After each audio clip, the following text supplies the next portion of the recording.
Good morning, guys. It is day 74 of taking a cold plunge every single day. Guys, we're going to talk about the importance of quotes and what you put in your mind. I'm going to share a few quotes, and I'm also going to share a quote that I've heard is from a famous individual, Winston Churchill. Never fully understood it until just yesterday, and so I'll share about that as well. All right, guys, let's get the water temperature and jump in. I didn't look at the outside temperature, but I'm guessing, I think it's in the 40s. We're gonna check it out here and see where we're at. All right, 47 degrees. All right, guys, let's make it happen.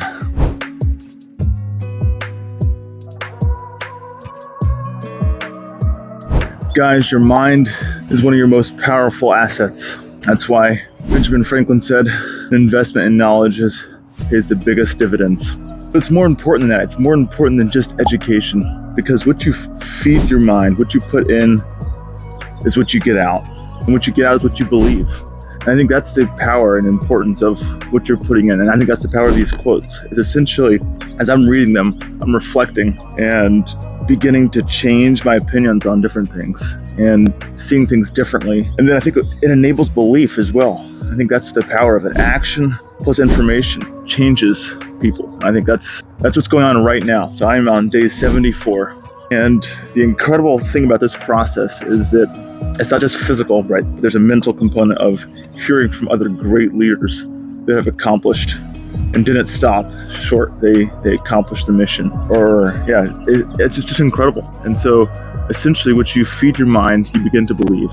And as Zig Ziglar says, you have to be before you can do, and you have to do before you can have. You have to become, you have to be now. And the hard part is you have all these different beliefs, oftentimes called limiting beliefs, that you have either fallen into or were shaped from how you were raised, but you have these limiting beliefs that are holding you back. And the only way to break free is to take action and to begin reading, listening, and engaging with leaders that think differently. I'm going to share two quotes here, and then I'll finish with the Winston Churchill quote.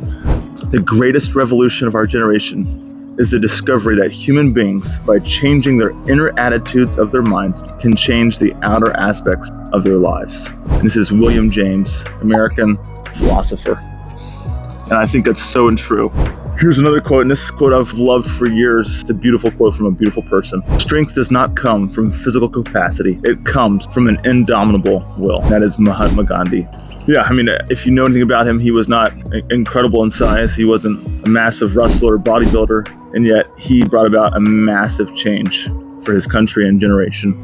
And guys, the quote I was going to share from Winston Churchill: success is going from failure to failure without losing enthusiasm. And I always thought, man, I've heard this, but I thought, man, that's kind of a crazy person who goes from failure to failure and doesn't lose enthusiasm. Like, of course that's going to impact you. As I was reflecting yesterday, that is life. Life is one failure after another. And it's not failure as in the traditional sense of it, but when you go work out, you're working out and breaking down muscles, you're going to failure so that you can become stronger. When I gave a speech yesterday, it's not that I'm ever perfect. Chasing perfection is the worst idea. It's chasing excellence. It's chasing growth. And so, yes, I actually am going to be looking for more failure, because failure is an opportunity to grow. I'm looking for more feedback. I'm going to be looking for, as opposed to running away and hiding from it. Failure and feedback is the process of growth. And so that's why you go from one failure to the next. When Thomas Edison was going through the many renditions of trying how not to create a light bulb, he didn't lose enthusiasm, because he was like, man, I'm continuing to grow. I'm learning one more thing about this process. And so that's the idea. Keep growing, keep learning, and keep going from one failure to the other without losing enthusiasm. All right, guys, go make it a great day.